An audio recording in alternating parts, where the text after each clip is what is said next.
Brasileira de nascimento, mineira de coração. É assim que nós da Gerdau nos sentimos. Aqui em Minas, desde que chegamos, temos investido e incentivado de forma contínua a cultura mineira.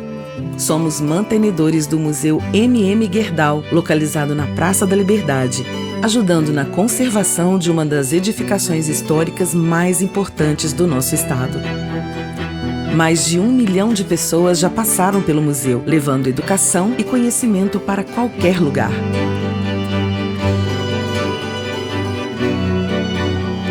Gerdau, o futuro se molda com respeito e incentiva a cultura local.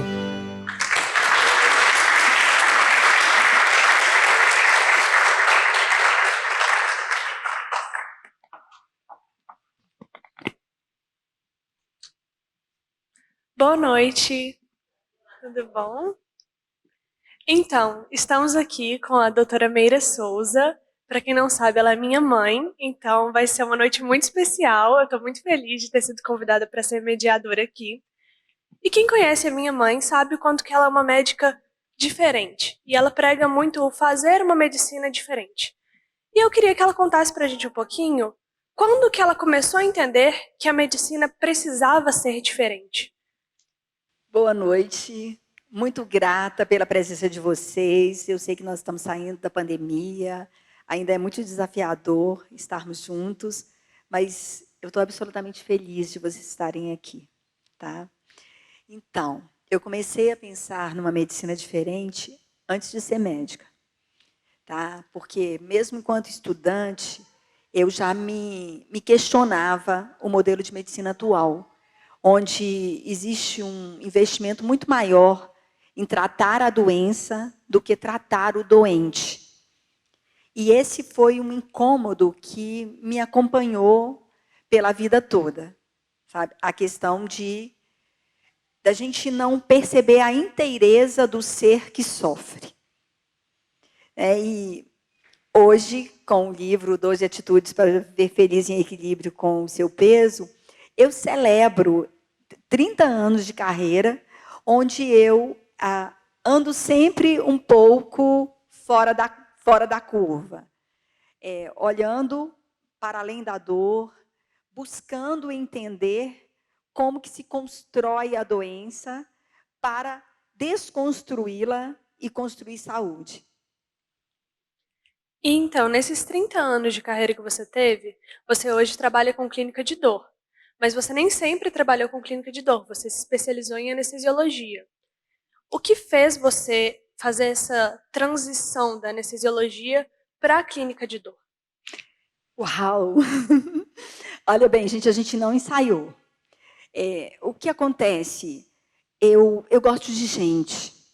E eu gosto de gente em atividade. Eu gosto de gente no comando da própria vida. E, paradoxalmente, anestesiar é tirar a pessoa desse ponto de comando. Na condição de anestesiado, o paciente está sob as minhas mãos, sob a minha responsabilidade. E, enquanto anestesista, eu era obrigada, o meu papel, eu não podia escolher o que eu queria anestesiar ou o que eu não queria anestesiar.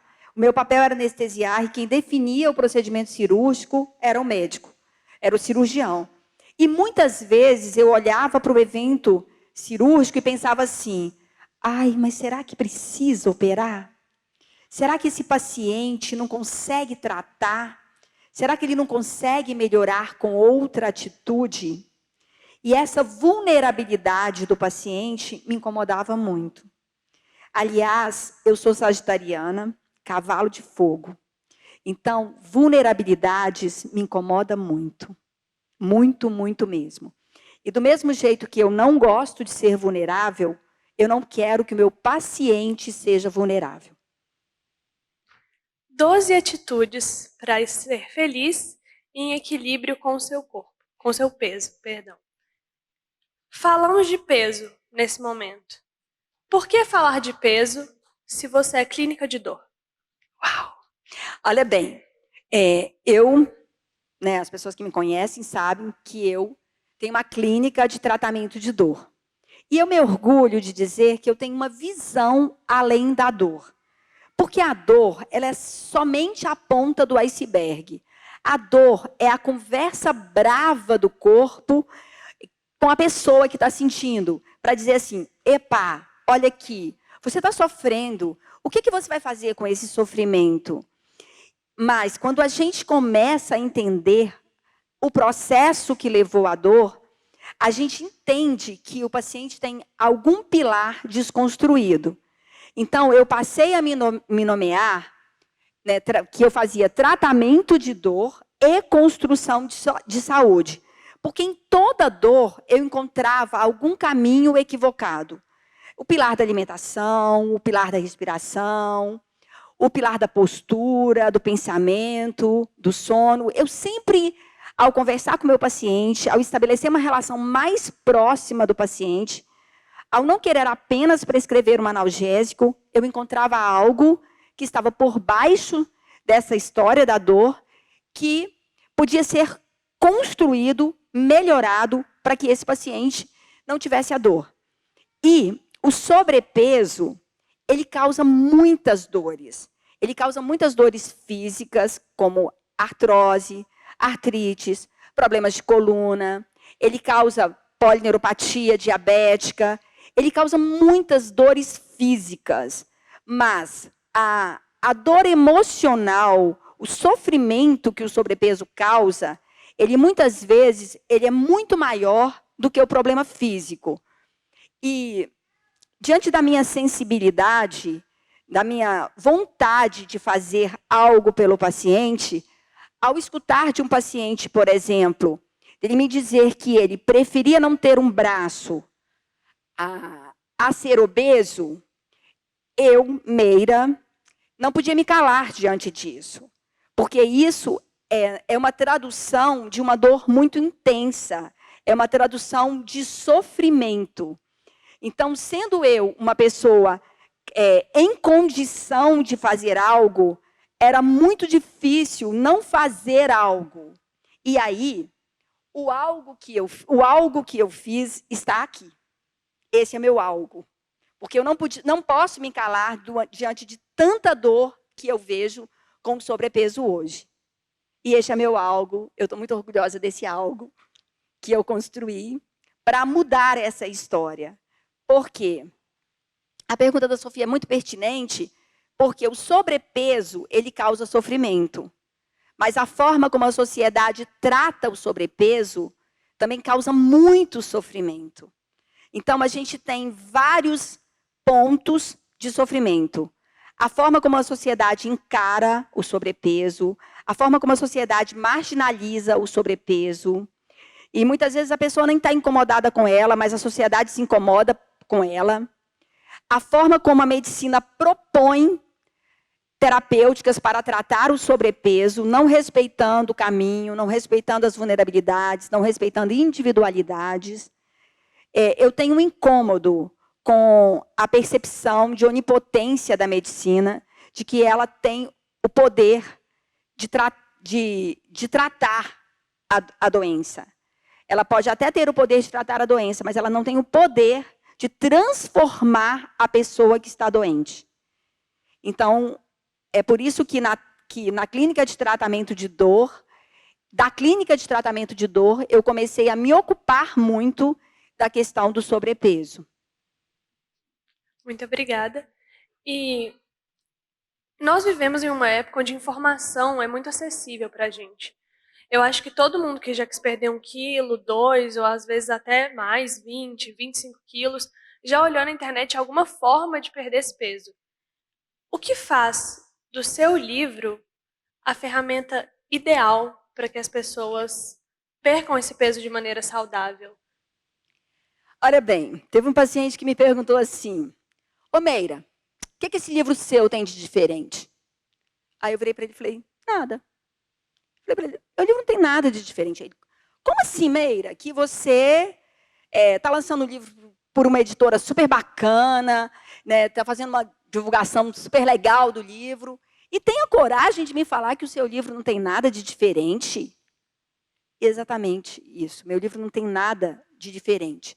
Eu não estou aqui apresentando uma fórmula mágica, eu não inventei uma pílula cintilante, eu não inventei uma técnica, uma dieta ultra, super radical. O meu livro, ele é totalmente fisiológico. O meu livro é uma volta ao que é a essência do ser humano. E é exatamente nessa coisa aí que a gente vê nos meios de comunicação, essa coisa que a gente vê de todo mundo buscando uma solução para o problema do outro que não se conhece adequadamente, não sabe como esse problema aconteceu, o que está envolvido, o sentimento, os hábitos, as expectativas, as tristezas envolvidas. E aí todas as pessoas estão querendo descobrir uma fórmula mágica para o emagrecimento. A gente sabe que o sobrepeso é pandêmico. A sociedade nunca foi tão obesa. É a primeira vez na história da humanidade, que o excesso de alimentação causa mais doença do que a falta.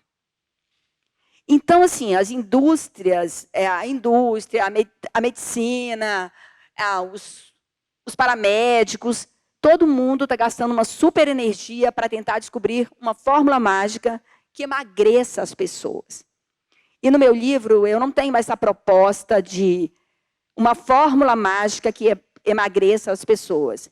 Ao contrário, o meu livro, ele mostra um caminho de autoconhecimento, um caminho de encontro da pessoa com ela, para que ela descubra onde foi que ela começou a se desviar do caminho certo para ter o peso ideal.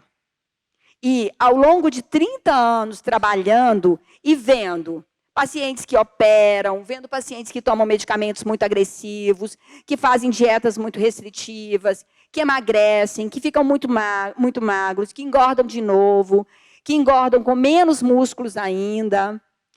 O que eu queria era falar para as pessoas, olha, a solução que você está buscando não está fora de você, está dentro de você. Algo na sua história é frágil, e esse algo que é frágil é você que pode consertar. E o que eu quero é só te mostrar caminhos. Os caminhos são vários. O caminho do João não é igual ao caminho da Maria, o caminho da Priscila não é igual ao caminho da Marlene, porque cada ser é único. Cada ser tem a sua individualidade. E dentro deste livro, ele vai olhar a cada passo, né, a cada atitude, ele vai falar assim, não é que eu faço isso? Mas então, e aí? Como eu posso consertar isso? Então, o livro é um livro de ferramentas acessíveis, factíveis, que a pessoa não precisa atravessar o arco-íris, não precisa gastar um dinheirão, não precisa fazer nenhuma promessa, nenhuma simpatia. É um livro com atitudes possíveis que foram deixadas de lado ao longo da nossa contemporaneidade, onde o acesso ao alimento está muito fácil, onde o nosso alimento foi absolutamente desqualificado, e nós temos muitas armadilhas no nosso meio hoje, para que a gente passe do limite na relação com a alimentação, para que a gente passe do limite em frente da televisão, do computador, do celular, para que a gente movimente pouco, para que a gente tenha um nível de estresse absurdo, que aumenta o cortisol, que aumenta a insulina, que gera muita fome. Uma fome que muitas vezes a gente come algo extremamente vazio, e essa fome continua. Esse vazio da sociedade. Então, nesse livro, eu traço um caminho que começa antes da pessoa nascer. Para ela olhar e falar assim, opa, isso aqui me ajuda. E olha bem, eu posso fazer isso, isso é possível. Porque ter o peso ideal é absolutamente possível. E o livro também, ele traz histórias. Cada capítulo, cada atitude tem uma história. Eu tive o cuidado de escolher histórias em cada capítulo de pessoas que falaram assim, opa, é aqui que eu me perco. É mastigando depressa demais, é engolindo sem mastigar, que eu tenho uma desbiose, fico cheia de gases, não me nutro direito, e fico com esse abdômen grandão, entendeu? É para a pessoa olhar e se identificar. O livro é um manual para a pessoa preencher, para ela brincar com ele, para ela falar assim, eu só vou ler o outro capítulo depois que eu tiver aprendido isso aqui. Depois que eu tiver conseguido fazer este. Não é um livro para somente ler. É um livro para carregar, para colocar na cabeceira, para ter um caso de amor com ele. Desde pequena, conversando com a minha mãe, várias vezes eu estava comendo muito rápido. E aí ela falava para mim, Sofia, aprecie a comida, porque dessa maneira você não está comendo direito, você vai querer comer mais e mais e mais, porque você não vai ficar satisfeita, você não vai ter falado para o seu corpo que você está satisfeita. E quando você come devagar, você sente o gosto por mais tempo. E assim, eu ficava muito brava, porque eu estava querendo comer rápido do jeito que eu queria. Mas eu acho que essa é a proposta do livro. A proposta do livro é comê-lo lentamente, por assim dizer. É deliciá-lo com a delicadeza o suficiente consigo mesmo para você ir dando os passos que você consegue dar. Eu acho que uma coisa que resume muito esse livro é que saúde não é mágica. Saúde é compromisso, né? Saúde é compromisso, saúde é caminho, saúde é construção. E, assim, nós não temos crianças aqui, então eu posso falar. Na minha cabeça, gente, quando eu vejo alguém comendo depressa, e eu adoro comer, eu realmente aprecio quando eu estou comendo. Então, quando eu vejo alguém engolindo a comida depressa, eu acho absolutamente desrespeitoso com o alimento. Eu cozinho, e eu gosto de cozinhar, e eu cozinho muito bem. É verdade, é verdade. Eu cozinho muito bem. Então, quando eu vejo alguém se alimentando da comida que eu levei um tempo, que eu demorei um tempo para fazer, de uma maneira absolutamente desrespeitosa com a comida e com o tempo da construção, da execução do trabalho, de fazer a comida, com a pessoa que plantou o alimento, com toda uma cadeia para o alimento chegar até a mesa, se me permitam algo não tão elegante, Espera só um segundinho, temos um bebê na plateia, caso queira tampar o ouvido do bebê. Tá Por bom? favor. Pode. Se me permitam, né, uma liberdade aqui, quando eu vejo alguém comendo muito depressa, e principalmente se trata de um alimento muito prazeroso, e, né, que dá muito gostoso, na minha cabeça, eu penso assim, é semelhante a uma ejaculação precoce. Porque é abortar o prazer. É abortar o prazer. É não se deliciar com o momento do comer. E por isso mesmo que eu gostaria que o livro fosse degustado com tempo, sem pressa, sem correria. Ele tem espaços para preencher. Preencham de lápis, depois vocês voltem novamente e corrijam, nossa, agora eu já não faço mais assim, eu faço desse modo. Escrevam. Por quê? Porque é um livro para transformar a vida das pessoas. Porque eu acredito, de fato, os meus pacientes que conquistaram o peso ideal, eles transformaram a própria vida. Eles não fizeram um procedimento cirúrgico, eles não tomaram um remédio radical, não fizeram uma dieta radical. Eles transformaram a própria vida.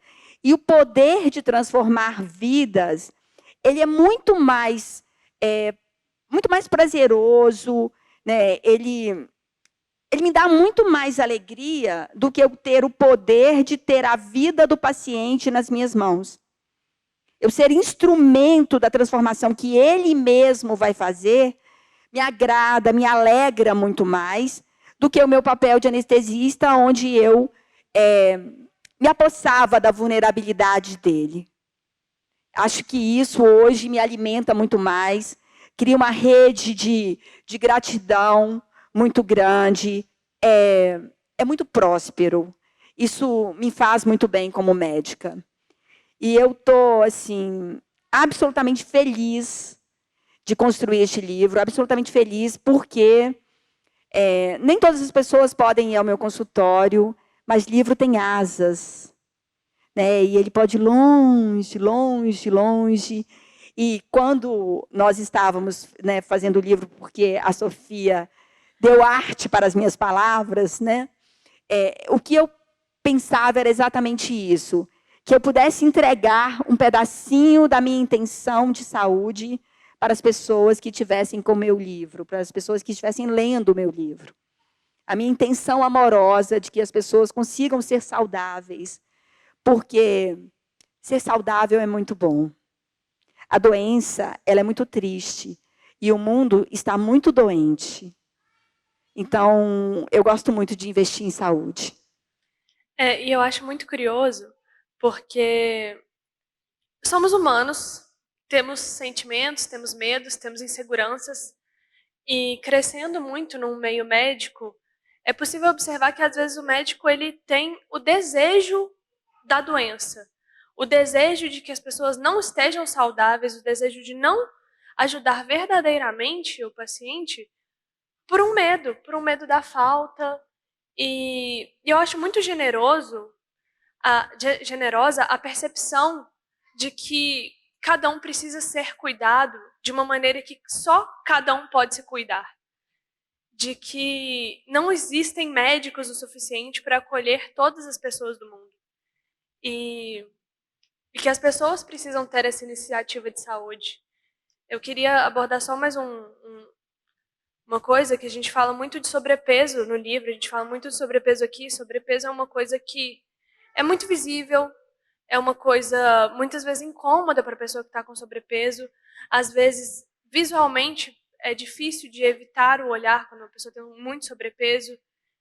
Mas esse não é um livro só para sobrepeso, esse é um livro para saúde. Alguém que estiver tendo muita dificuldade com a manutenção de um peso ideal, no sentido de comer muito pouco, de estar muito magro, de estar desnutrido, também vai entender muito desse livro, porque esse livro é para a saúde, e eu acho que é isso que mais me orgulha na construção dele. Só fazer uma pergunta. Você trabalha muito com 5 pilares da saúde, e no livro nós temos 12 atitudes. De onde surgiram essas 12 atitudes? Bom, essas 12 atitudes, elas surgiram da minha observação de consultório. Tá, gente? Eu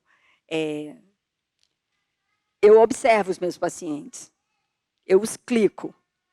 E eu fui percebendo onde era a vulnerabilidade para aquele paciente se manter fora do peso ideal. Onde impactava. E a história da relação com o peso, ela é muito maior do que a relação com o alimento. Ela não é só comer muito ou comer menos, ou comer muitos alimentos abobalhantes. Até a pessoa chegar nesse ponto de escolher esse alimento, tem muita coisa envolvida. E quando a gente não quer meramente falar assim, olha, você está acima do peso, você toma esse remédio, a gente precisa ter uma intimidade com o paciente. A gente precisa conversar, a gente precisa aproximar-se da história do paciente. Então, na clínica, eu conheço histórias. E foi a partir dessas histórias e do que eu percebi que era a vulnerabilidade do paciente, que eu construí as 12 atitudes. E é claro que, a partir do momento que eu norteei a minha vida profissional em avaliar a respiração, a alimentação, a postura da pessoa, não somente a postura ergonômica, mas a postura diante da vida, o sono, os pensamentos. Como algumas pessoas tinham muita dificuldade com os pensamentos, eu nomeei os 5 pensamentos como medo, tristeza, preocupação, raiva. E então, quando a gente consegue... Muitas pessoas, elas têm uma raiva da existência que parece que elas se permitem que o outro faça com eles muitas coisas dolorosas. Eu percebo isso, por exemplo, no paciente que, com muita facilidade, se permite ser cortado, se permite fazer uma cirurgia, onde se eu falo para ele, por exemplo, olha, faça uma reabilitação fisioterápica, cuide melhor da qualidade do seu músculo, que você pode evitar um procedimento cirúrgico, evitar uma cirurgia do joelho ou uma cirurgia da coluna. Ele fala, mas se eu fizer uma cirurgia de coluna, vai resolver rapidinho e fisioterapia demora demais. Então, a gente percebe que existe uma desconexão da pessoa com a nobreza da integridade do corpo. E o que eu percebi ao longo deste tempo é que a pessoa entrega o corpo para muitas experimentações. Muitas vezes ela nem se implica em conhecer direito o procedimento, em saber os riscos. Existe uma facilidade muito grande de transferir o poder da vida dela para outra pessoa. E isso me entristece, porque eu olho para essa pessoa e a acho desconexa, eu acho que ela não está conectada com ela.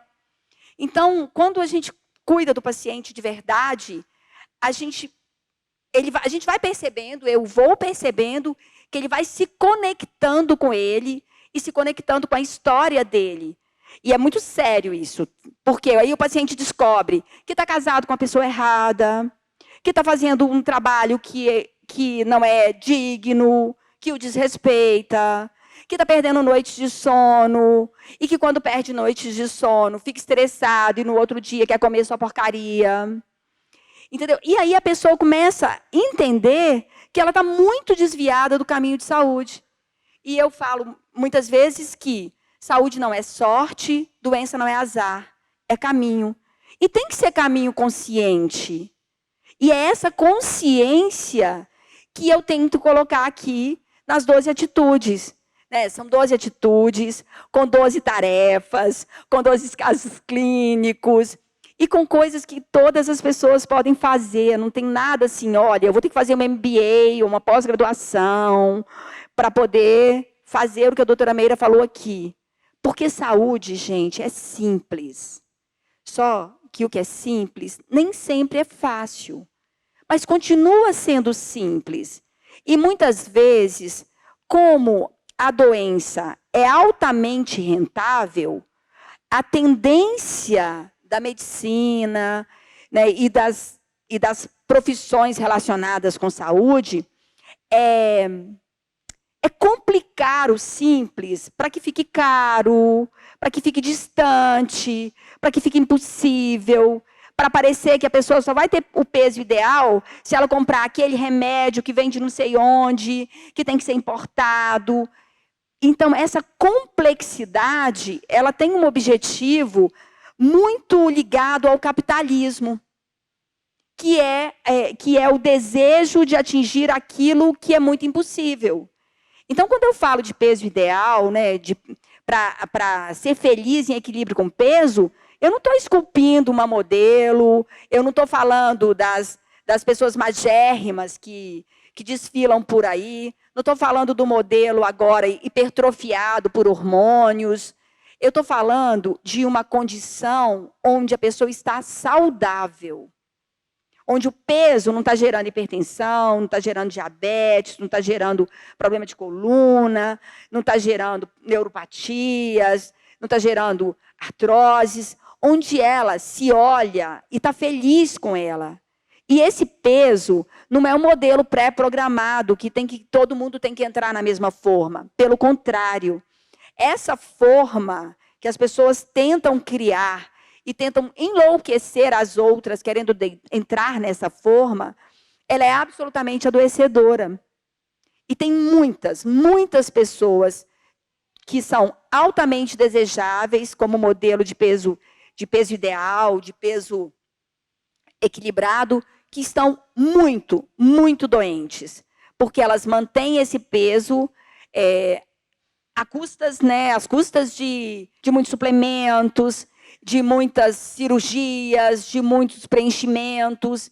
E não raramente essas pessoas chegam no meu consultório absolutamente adoecidas, com as enzimas hepáticas extremamente alteradas, né, com os scores renais altamente alterados. Então, ninguém está fazendo aqui uma apologia a esse peso construído como a desconstrução da saúde, mas um peso que é resultado de uma vida saudável e de uma vida que a pessoa também se olha e fica feliz com ela. E também que ela olha, que ela coloca uma roupa e ela fala assim, gente, tô bem, olha, tô bonita, gostei de mim.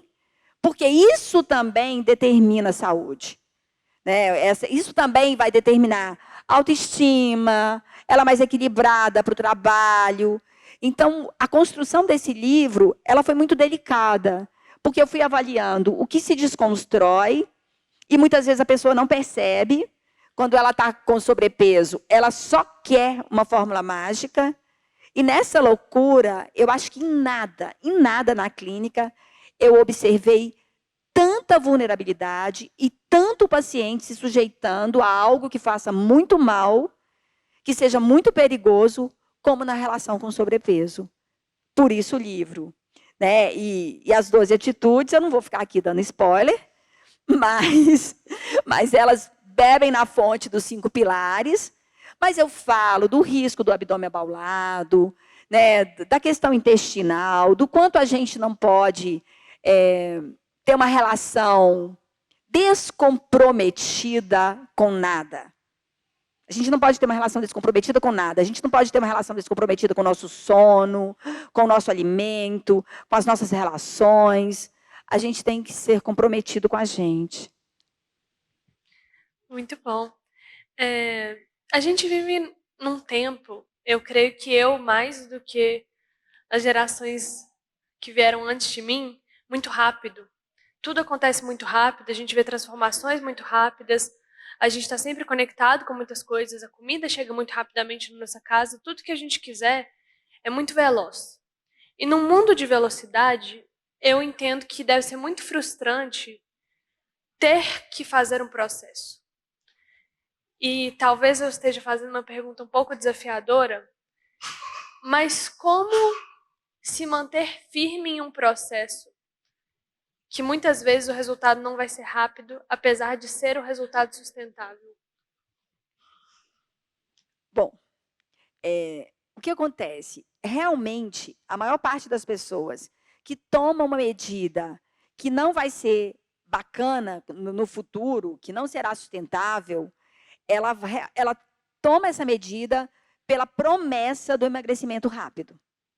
Entendeu? E é aí que os métodos de emagrecimento que emagrecem rapidamente crescem muito rapidamente na nossa sociedade. E eu estou aqui me referindo particularmente às cirurgias bariátricas, à colocação de balão. E eu estou falando isso, né, com uma autoridade de quem recebe muito paciente pós-bariátrico na clínica de dor, sofrendo dores. Sofrendo quadros semelhantes à fibromialgia, sofrendo por osteopenia, por osteoporose. Eu tenho pacientes de 20 e poucos anos que já tiveram fratura de costela, né, que tem buracos na espinha ilíaca por tanta desnutrição.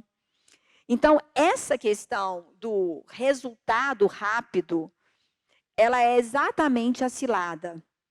Ela é cilada de 2 maneiras. Porque um corpo que emagrece muito rapidamente, ele vai se entender numa situação de estresse e ele vai buscar nutrir de novo, engordar de novo, né? Um corpo que emagrece sem conhecer as vulnerabilidades vai voltar para os pontos de fragilidades, porque ele vai voltar exatamente para os ganchos, para as coisas que eram as vulnerabilidades prévias. Então, o processo, ele é exatamente a virada de chave. Porque emagrecer de uma maneira lenta, gradual e progressiva é emagrecer com saúde, é emagrecer consertando os processos que fariam engordar novamente. Mas eu entendo que uma pessoa que está fazendo um processo de emagrecimento, onde ela está ali emagrecendo meio quilo por semana, que está perdendo gordura ao invés de perder músculo, que está mudando o hábito alimentar, e que ela olha, por exemplo, na internet, ou para uma amiga que fez uma cirurgia bariátrica e emagreceu 30 quilos em 2 meses, e dá uma frustração. Eu entendo que dá uma frustração. E quando acontece isso, né, da pessoa me questionar por causa dessa frustração, eu sempre digo para ela, espera 2 anos para você ver essa história.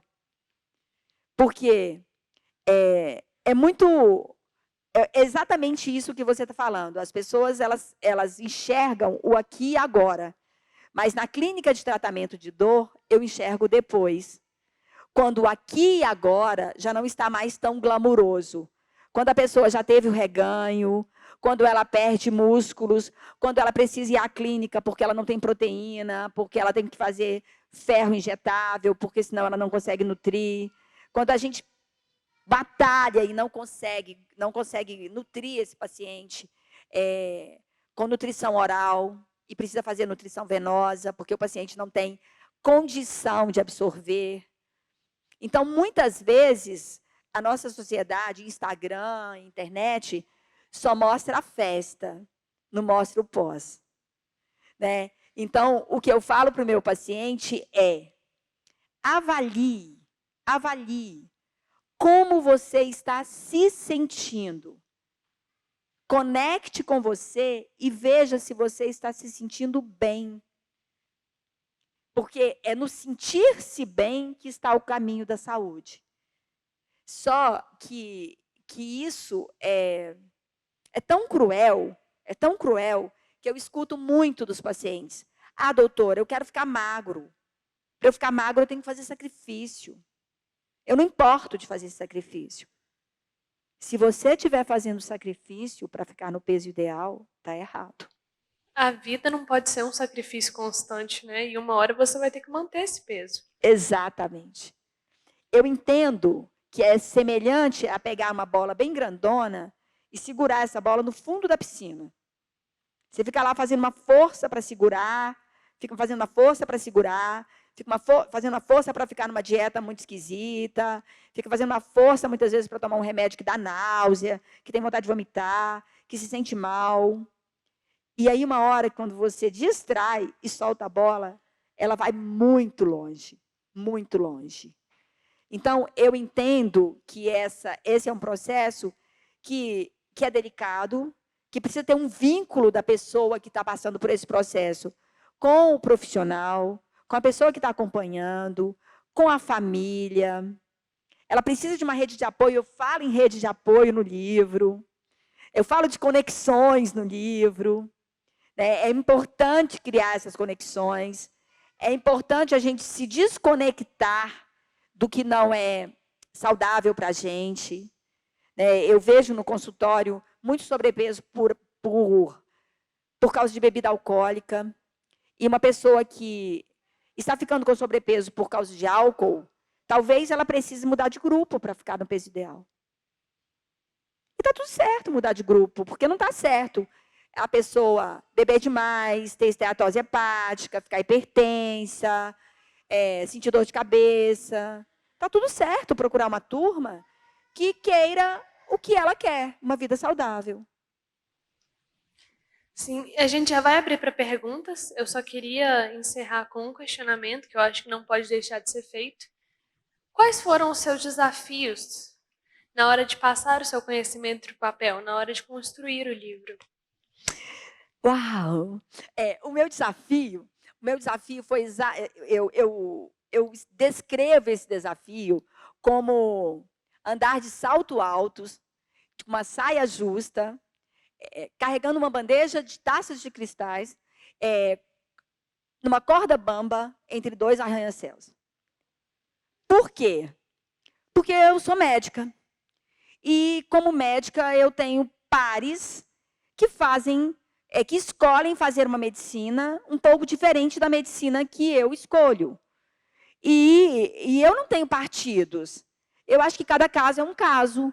Tudo que está aí, em algum momento, faz um bem para alguma pessoa, está trazendo um benefício, Então, eu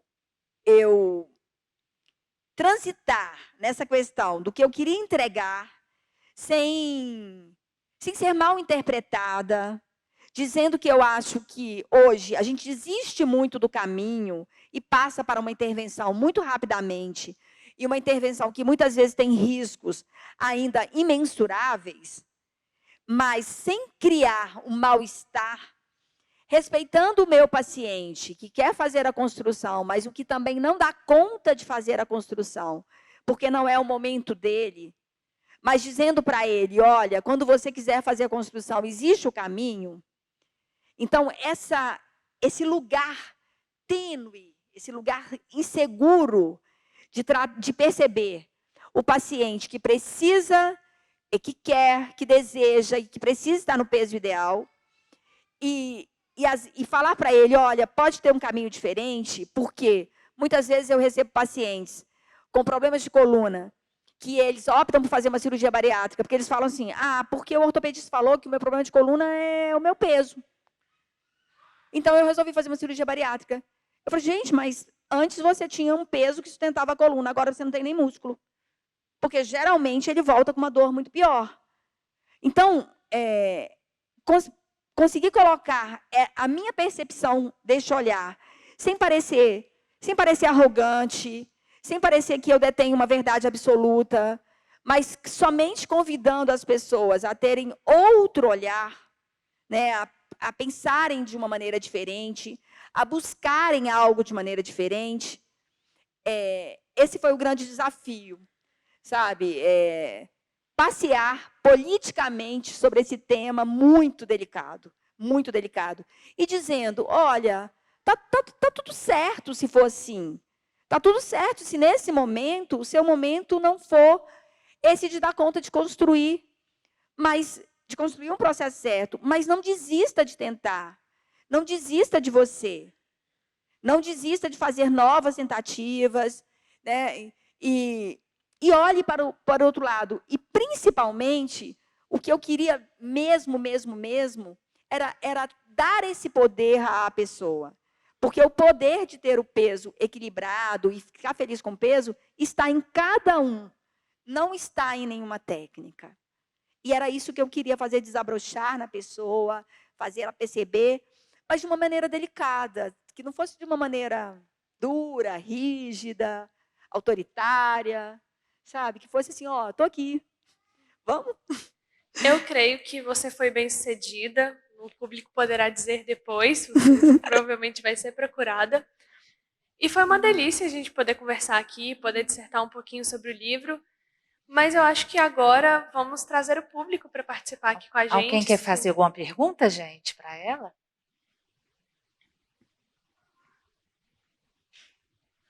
Boa noite, doutora Meire. Boa noite. Eu gostaria de saber, eu ainda não li o livro, né, se a senhora faz alguma referência a hábito vegano e vegetariano? Olha bem, boa pergunta. A Sofia é vegetariana, meu marido é vegetariano, eu sou simpatizante e eu fiquei com muito desejo de fazer um capítulo sobre hábitos veganos e vegetarianos. E, conforme eu te disse, eu tive que ser muito delicada nos lugares que eu passeei com o livro. Quem tiver olhos para ver, verá, e quem tiver ouvidos para escutar, escutará. Porque eu falo bastante dessa sustentabilidade do planeta, eu falo muito de uma alimentação sustentável, eu falo muito dos riscos de uma alimentação muito carnívora, mas eu não quis ter partido, entendeu? Por isso eu não falei especificamente da dieta vegana, vegetariana, porque eu queria uma democracia enorme no livro. Mas eu deixo nas entrelinhas um cuidado com o exagero que nós estamos, a forma exagerada como nós estamos consumindo alimentos derivados de animais, né? Alimentos de animais. O quanto isso está na base de muitos processos oncológicos e o quanto a indústria de alimento esconde isso. tá? Então, está e não está. Mas alguém gostaria de perguntar alguma coisa? Foi clara para você? Um pouco eu gostaria de saber da senhora o seguinte: se o equilíbrio no consumo de proteína, por exemplo, né, no caso do vegano, né, se estaria dentro dos padrões que a senhora estabelece aqui. Sim, sim. O que eu posso dizer para você que é possível construir uma dieta saudável sendo vegano, sendo vegetariano, não sendo nada disso.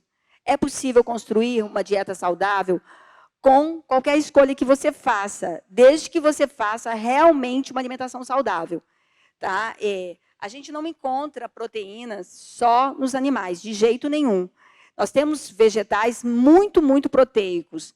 E muitas vezes o que está errado na dieta vegana ou vegetariana é um consumo muito exagerado de carboidrato simples, que rouba essa proteína. Então, quem deseja ser vegetariano ou ser vegano, precisa ter muito zelo com a alimentação. E não comer exageradamente carboidrato refinado, porque senão ela vai ter muita dificuldade de manter a qualidade dessa alimentação. Fui mais explícita para você? Então, tá. Eu falo isso no livro. Tem uma pessoa ali querendo fazer uma pergunta.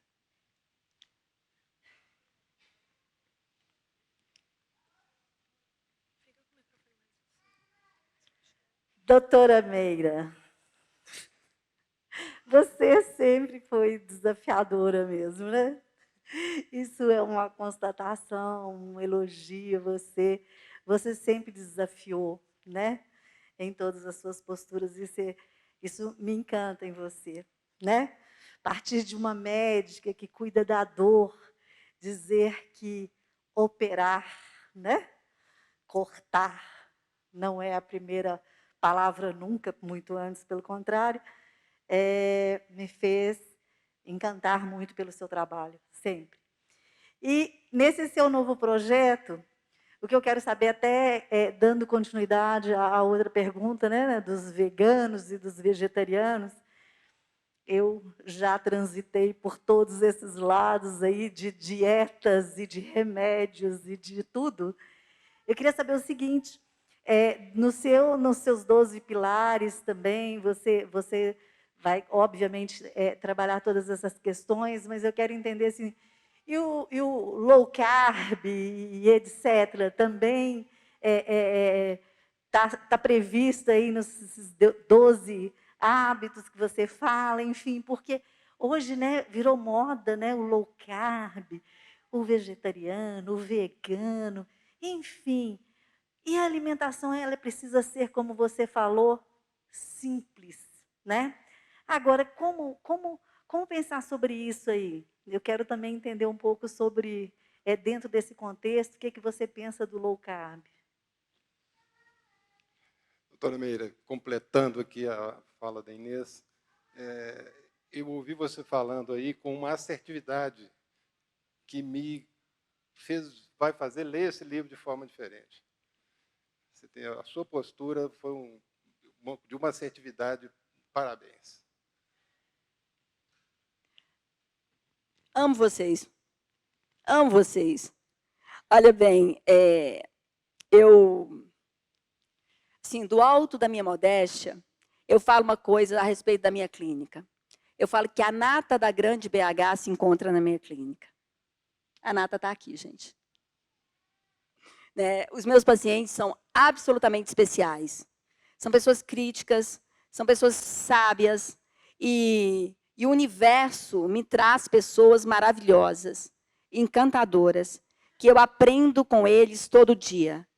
É muito grandioso cuidar de pessoas muito especiais, pessoas que têm propósito nesse mundo. E a minha clínica é cheia de pessoas com propósito. Isso é muito bacana. Olha bem, respondendo à pergunta da Inês, o que ocorre, Inês, é que eu tenho 30 anos de medicina e eu já passei por várias tendências. né, a ração humana, a dieta do Dr. Atkins. Eu já passei por várias tendências. Low carb é mais uma tendência. E trabalhar com clínica de tratamento de dor, gente, é absolutamente perigoso. Absolutamente perigoso. Eu sou uma pessoa absolutamente perigosa. Sabe por quê? Porque na minha clínica não chega o bom. Chega o que a maior parte dos meus colegas médicos não querem. Por quê? Porque não deu certo, porque não é um paciente que vai dar um retorno muito legal, porque está muito desafiador. Então, não é aquele momento, aquele paciente. Eu estou olhando aqui, assim, nos olhos do Álvaro. Ô, Álvaro, se eu ficar muito incômoda, você pode falar. Se eu ficar muito incômoda, você pode falar. Mas o que acontece? Os meus pacientes, quando eles chegam no meu consultório, eles falam assim, doutora Meira, você é minha última esperança.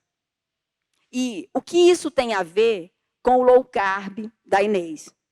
É porque eu tenho recebido pacientes fazendo dieta low carb com os scores renais altíssimos. Altíssimos. Por quê? Porque o nosso corpo não foi preparado para gerar energia a partir de proteína. E, mais uma vez, a sociedade inventa algo para emagrecer que é antifisiológico. Entendeu? Então, quando eu disse que o meu livro não tem nada de novo, que ele não tem nada de excepcional, que eu não estou reinventando a roda, é porque eu só estou trazendo no meu livro bioquímica e fisiologia pura. Nós somos quem somos e não mudamos para poder mudar os nossos hábitos alimentares.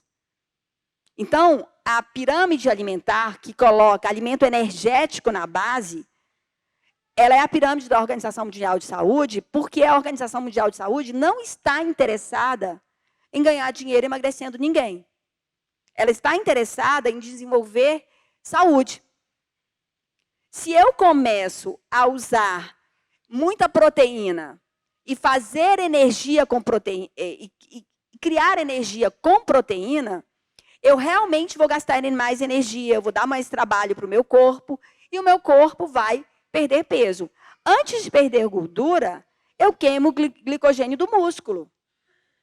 Eu gero um lixo muscular. E esse lixo muscular, ele precisa ser eliminado pelo rim. E o rim vai ter um sofrimento. E eu entendo que algo sustentável é algo que não gera sofrimento em órgão nenhum. E hoje a gente vive uma medicina que parece assim, parece alguém arrumando uma casa, mas numa gincana. Que eu limpo o meu quarto jogando o meu lixo na sala. Limpo a sala jogando lixo na cozinha. Então, quando você faz a dieta low carb, você está jogando lixo para o rim. E está trazendo uma sobrecarga para o rim. Então, isso chega no meu consultório. Porque quando a pessoa começa a se sentir mal, quando ela começa a ter dor, quando ela começa a ficar torporosa, quando ela começa a ficar cetótica, ela chega no meu consultório. Então, eu penso que eu não viria aqui para conversar com vocês sobre algo que não fosse sustentável. E a medicina vive inventando coisas para emagrecer que são antifisiológicas. Mas toda vez que você emagrecer de uma maneira antifisiológica, você vai voltar a engordar e vai engordar mais adoecida. Está respondido? Eu acho que, em resumo, deixe a moda para as roupas e a comida que te faz bem, ela não tem uma fórmula replicável, né? Sim, sim, sim. Até porque não tem um modelo, não tem um modelo de alimentação que seja padrão para todos. Né? Que não é todo mundo entrando no low carb. Né? Hoje eu vejo profissionais que são profissionais da nutrição que são só low carb. Entendeu? Então, não é um método que tenha essa autoridade. Gente, dá para fazer mais uma perguntinha? Alguém quer? Dá tempo. Não? Bom, gente, primeiro, antes de a gente acabar, eu queria falar do livro da Sofia. Fala um pouquinho. Você tem 5 minutinhos para falar. Gente, isso aqui estamos num momento muito familiar, né? Para quem chegou um pouco depois, eu sou a Sofia, eu sou filha da Meira, além de mediadora, estamos muito felizes aqui de eu ser a mediadora, mas sou filha dela. E eu escrevi um livro sobre a história da nossa família.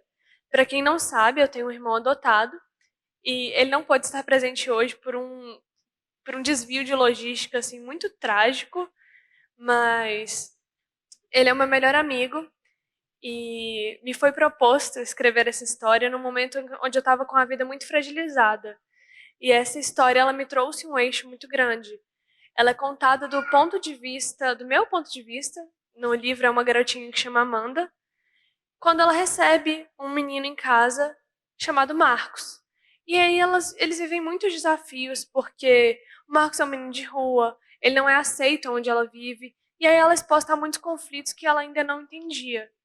Tem muito da minha experiência pessoal, tem um pouco de romance, no sentido de eu colocar umas lentes coloridas em algumas coisas.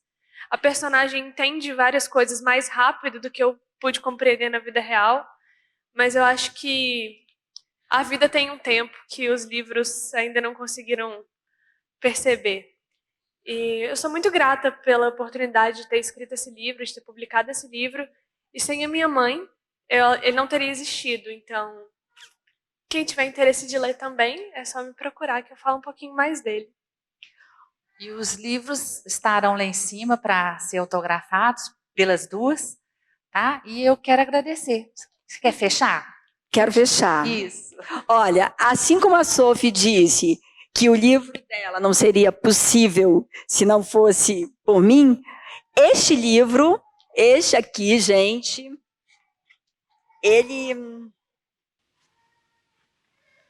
este livro não seria esse livro se não fosse a Sofia. Tá? Eu sou absolutamente grata à Sofia, porque eu tinha uma ideia na minha cabeça. Eu sabia como eu queria fazer o livro, mas quem tornou esse livro absolutamente palatável, quem fez esse livro se aproximar de todas as pessoas, quem transformou esse livro em arte e decifrou o meu conhecimento,